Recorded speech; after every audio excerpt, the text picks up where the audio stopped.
Good morning students. आज के video lecture में हम पढ़ेंगे मार्केंशिया के बारे में। मार्केंशिया हिपेटिकॉप्सिडा के मार्केंशियल्स ऑर्डर के अंतर्गत आता है। इसका एक पहले मेंबर हम पढ़ चुके हैं, फैमिली रिक्शिएसी का मेंबर रिक्शिया, और आज हम पढ़ते हैं ऑर्डर मार्केंशियल्स में फैमिली मार्केंशिएसी का मेंबर मार्केंशिया। आइए पढ़ते हैं। सिस्टमेटिक पोजीशन या वर्गीकरण, ब्रायोफाइटा, हिपेटिकॉप्सिडा, मार्केंशियल्स ऑर्डर, फैमिली मार्केंशिएसी और जीनस है मार्केंशिया। मार्केंशिया का ये नाम फ्रांस के एक प्रसिद्ध वनस्पतिज्ञ या फेमस बोटैनिस्ट निकोलस मर्चेंट के बाद में रखा गया है। उनके नाम के पश्चात या उनके नाम पर रखा गया है। लगभग 65 स्पीशीज़ हैं जो कि कॉस्मोपॉलिटन हैं, सब जगह पर पाई जाती हैं, almost all parts of the world. अधिकांशतः ये cool, moist and shady places पर पाया जाता है, ठंडे, नम और छायादार स्थानों पर। मार्केंशिया की जो पोलीमॉर्फा स्पीशीज़ है, यह जंगल में आग लगने के पश्चात उस बर्न्ट सॉइल पर, जली हुई सॉइल पर जो प्रथम पादप होते हैं, जो पायोनियर्स होते हैं, उनमें मार्केंशिया की ये स्पीशीज़ जो है वो पाई जाती है। भारत के अंदर, इंडिया में मुख्यतः ये वेस्टर्न हिमालयाज़ में पाया जाता है। मार्केंशिया के थैलस यानी कि रिप्रोडक्टिव पार्ट, इसके सेक्स ऑर्गन्स के साथ, ये हिमालय रीजन में फरवरी और मार्च में पाए जाते हैं, जबकि साउथ इंडिया में, दक्षिणी भागों में, भारत के दक्षिणी भागों में यह अक्टूबर और नवंबर में अच्छे से वेल फ्लरिश्ड या अच्छे से ग्रो करता है। ये तो है इसके आवास और वितरण के बारे में। आइए हम इसके गैमीटोफाइट के बारे में पढ़ते हैं, यानी कि प्लांट की एक्सटर्नल मॉर्फोलॉजी क्या है। मार्केंशिया का जो मैच्योर थैलस है, परिपक्व थैलस है, वह ग्रीन कलर का, प्रोस्ट्रेट, चपटा, डॉर्सीवेंट्रल और डाइकोटोमसली ब्रांच्ड होता है, यानी कि यह गहरा, हरा, सपाट, श्यान, पृष्ठाधारी और द्विभाजी रूप से शाखित होता है। डॉर्सल सरफेस पर प्रत्येक थैलस की ब्रांच में, क्योंकि डाइकोटोमसली ब्रांच्ड है, द्विभाजी शाखित है, तो थैलस की अपाक्ष सतह पर पॉलीगोनल एरियाज या हम ये कह सकते हैं बहुभुजी क्षेत्रों में जो ये डॉर्सल सरफेस जो होता है वो विभक्त होता है। इसके ये जो पॉलीगोनल एरियाज़ हैं वो इससे, इसके नीचे लोअर सरफेस पे, अंदर वाली सरफेस पे, वेंट्रल सरफेस पे जो एयर चैम्बर्स पाए जाते हैं, उनकी लाइनिंग्स होती हैं। थैलस की प्रत्येक ब्रांच में एक डिस्टिंक्ट मिडरिब पाई जाती है, जो कि डोर्सल सरफेस पे एक शैलो ग्रूव के रूप में हमें नज़र आती है। प्रत्येक पॉलीगोनल एरिया के मध्य में एक पोर पाया जाता है, जिससे कि ये नीचे स्थित एयर चैम्बर से कनेक्टेड होता है, और एयर चैम्बर से ऊपर एयर पोर है जो कि डोर्सल सरफेस पर दिखाई देता है, जिससे ये कि एक्सटर्नल एनवायरनमेंट से कनेक्टेड होता है। मैं आपको साथ में इसका डायग्राम दिखाती हूँ। ये देखिए, ये देखिए, ये एपिकल नोच है, ठीक है। ये जो आपको ये जो मैं डिमार्क कर रही हूँ, ये आपको नज़र आ रहे हैं, ये इसके पॉलीगोनल एरियाज़ हैं, ये देखिए, ये बता रखे हैं। और मध्य में जो डॉटेड आपको दिखाई दे रहा है, ये इसका एयर पोर है, ठीक है, एयर चैम्बर है, और ये पॉलीगोनल एरिया जो है ये एयर चैम्बर है, और बीच में डॉटेड जो दिखाई दे रहे हैं वो ये डॉर्सल सरफेस है। डॉर्सल सरफेस पे ये जो बीच में ये नज़र आ रही है, ये जो है वो एक मिडरिब है जो कि वेंट्रल सरफेस पे है, ऊपर ये ग्रूव के रूप में नज़र आ रही है। तो यहाँ पर आप देखिए, यहाँ आपको ये कप शेप्ड स्ट्रक्चर्स नज़र आ रही हैं। These cup shaped structures are called gemma cup. ये गैमा कप होते हैं। ये डॉर्सल सरफेस है। नाउ ये वेंट्रल सरफेस पे ये सेंटर में राइजॉइड्स पाए जाते हैं। ये देखिए, ये सेंटर में लाइट कलर के, और इसके पश्चात ये दो टाइप के स्केल्स हैं। एक ये स्केल है, एक ये स्केल है। तो ये दोनों टाइप के जो स्केल्स हैं, एक लिग्यूलेट स्केल्स होते हैं और एक अपेंडिकुलेट स्केल्स होते हैं। ये एपिकल नोच है। तो ये एक्सटर्नल मॉर्फोलॉजी का डायग्राम है। आइए चलते हैं हम इसकी थ्योरी की तरफ फिर से। इसमें देखिए कि प्रत्येक पॉलीगोनल एरिया में ऊपर पोर पाया जाता है, जो कि नीचे स्थित एयर चैम्बर से कनेक्टेड होता है। थैलस के डोर्सल सरफेस पे मैंने आपको बताया डायग्राम देख के कि मिडरिब के साथ साथ गैमा कप पाए जाते हैं।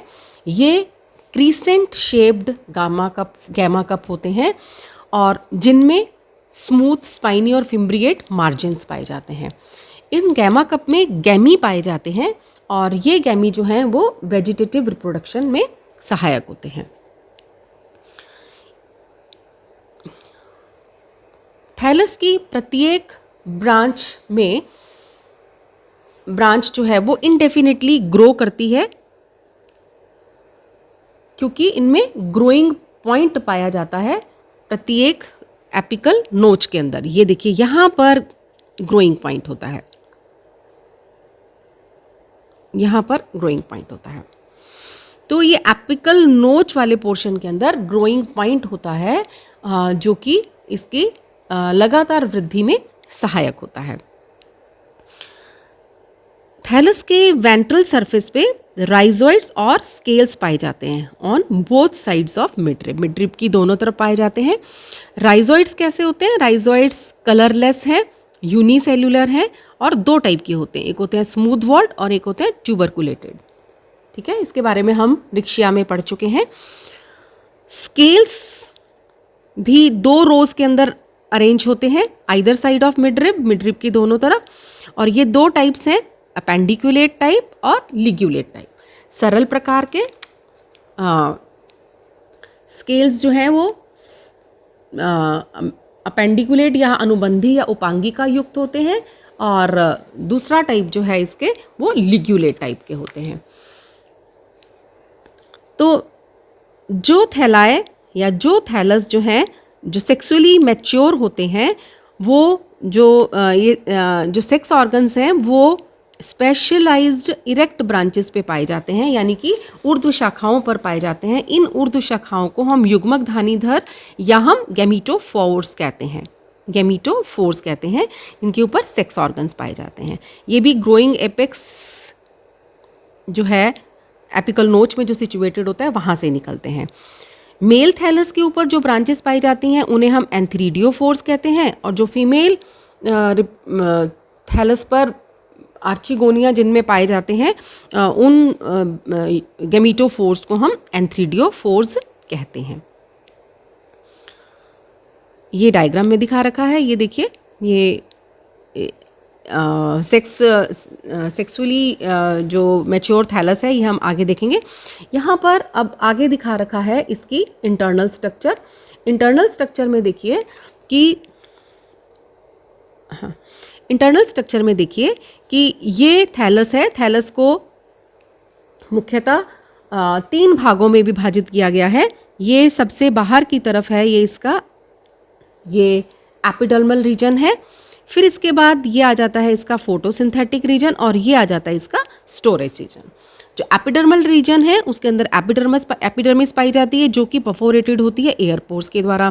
फोटोसिंथेटिक रीजन के अंदर जो प्रकाश संश्लेषी क्षेत्र है, जो फोटोसिंथेटिक रीजन है, इसकी आउटर मोस्ट लेयर मैंने आपको बताया कि एपिडर्मिस होती है। इसमें क्लोरोप्लास्ट पाया जाता है और इसमें एयर चैम्बर्स पाए जाते हैं। और इसके एपिडर्मिस के जस्ट नीचे जो एयर चैम्बर्स पाए जाते हैं वो एक हॉरिजॉन्टल लेयर के अंदर होते हैं। इनमें 2 to 6 वर्टिकल सेल्स के द्वारा इनमें सेप्टा का निर्माण होता है। इन सेप्टा की जो सेल्स होती हैं इनमें भी क्लोरोप्लास्ट पाया जाता है। और जो एयर चैम्बर्स हैं, ये देखिए, ये एयर चैम्बर्स हैं, ये एयर पोर्स हैं, और यहाँ मैं मार्क करती हूँ, ये जो है ये एयर चैम्बर्स हैं। इन एयर चैम्बर्स में भी ये फोटोसिंथेटिक फिलामेंट्स पाए जाते हैं। ये सिंपल और ब्रांच्ड सिमिलिटरी फिलामेंट्स होते हैं, या फिर हम इन्हें फोटोसिंथेटिक फिलामेंट्स कहते हैं। इनकी सारी कोशिकाएं जो हैं वो क्लोरोप्लास्ट युक्त होती हैं, और ये जो है प्रकाश संश्लेषण के द्वारा अपने भोजन का निर्माण जो है वो स्वयं करने में सक्षम होती हैं। ये आउटलाइन डायग्राम है। अगर हम इसका यहाँ देखें तो ये एयर पोर्स हैं, ये अपर एपिडर्मिस है, ये पार्टीशन वॉल है, एयर चैम्बर्स हैं, फोटोसिंथेटिक फिलामेंट्स हैं। फोटोसिंथेटिक फिलामेंट के नीचे आता है संचायक क्षेत्र या स्टोरेज रीजन आता है। दिस वन, ये पूरा का पूरा स्टोरेज रीजन है, ये फोटोसिंथेटिक रीजन है, ये एपिडर्मिस है। तो ये जो प्रकाश संश्लेषी क्षेत्र के ठीक नीचे जो रीजन है उसे हम स्टोरेज रीजन या संचायक क्षेत्र बोलते हैं।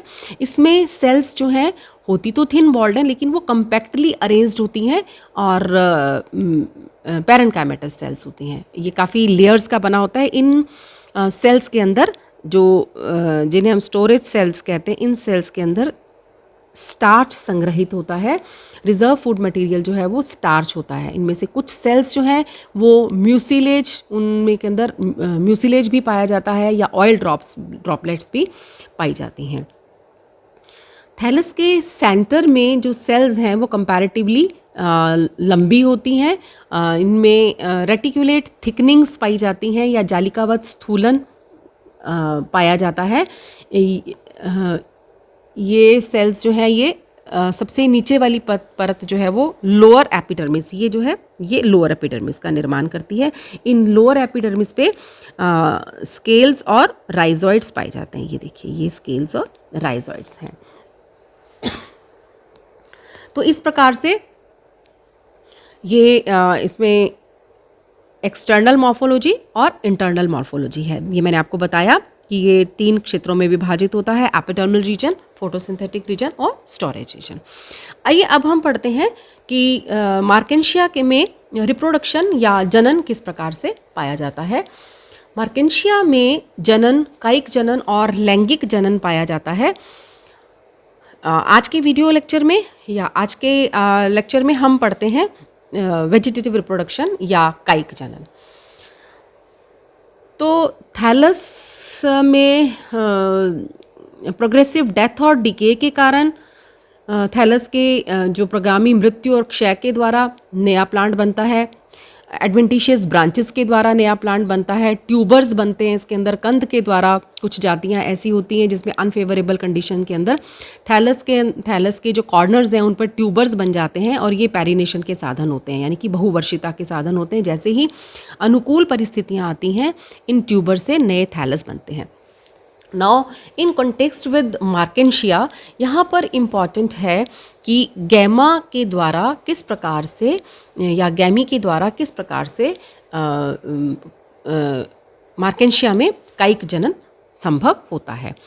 ये गैमा जो है ये थैलस की डॉर्सल सरफेस पर गैमा कप के अंदर पाए जाते हैं। मैंने आपको गैमा कप की संरचना दिखाई थी और आपको बताया था कि ये गैमा कप जो है ये किस प्रकार से बने हुए होते हैं और इनके अंदर गैम्यूल्स या गैमी पाए जाते हैं। ये जो गैमा कप हैं ये मिडरिब के साथ साथ एक रो में लगे हुए होते हैं। ये देखिए, ये गैमा कप है। इसका मार्जिन जो है ऐसे ऐसे करके फिम्ब्रिएट है, फ्रिंज्ड मार्जिन है। इसके अंदर ये गैमा कप पाए जाते हैं। ये थैलस है। अगर हम इसकी आंतरिक संरचना देखते हैं, सेक्शन काटते हैं, तो ये पूरा देखिए ये एक शेप बनती है गैमा कप की, और यहाँ पर इसके अंदर गैमी पाए जाते हैं। एक गैमी की अगर हम संरचना देखें तो एक गैमी की संरचना जो है इस प्रकार से है। इसके अंदर ऑयल सेल्स हैं। ये जो इसका परिवर्धन है, परिवर्धन एक स्टॉक है, राइजोइडल सेल्स हैं, नॉच है, ऑयल सेल्स पाई जाती हैं। तो आइए हम इसके बारे में पढ़ते हैं।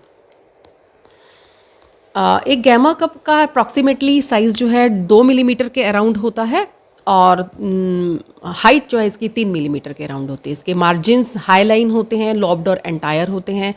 From the floor of gemma cup बहुत सारे स्मॉल स्टॉक्ड डिस्कॉइड और बाई कन्वेक्स गैमी निकलते हैं और ये गैमा जो है वो मिडल में कंस्ट्रिक्टेड होता है। इस पर 2 नोचेस पाई जाती हैं कंस्ट्रिक्शन के जगह पर और जहाँ से ये नए प्लांट बॉडी का निर्माण करता है। गैमी बाइलेटरली सिमेट्रिकल होते हैं और it is not differentiated into, इसमें डोर्सल और वेंट्रल सरफेस में कोई डिफ्रेंशिएशन नहीं होता। मैच्योर गैमी जो है वो ग्राउंड पे गिर जाता है और फेवरेबल कंडीशन जैसे ही आती हैं ये तुरंत ही जर्मिनेट हो जाते हैं। गैमा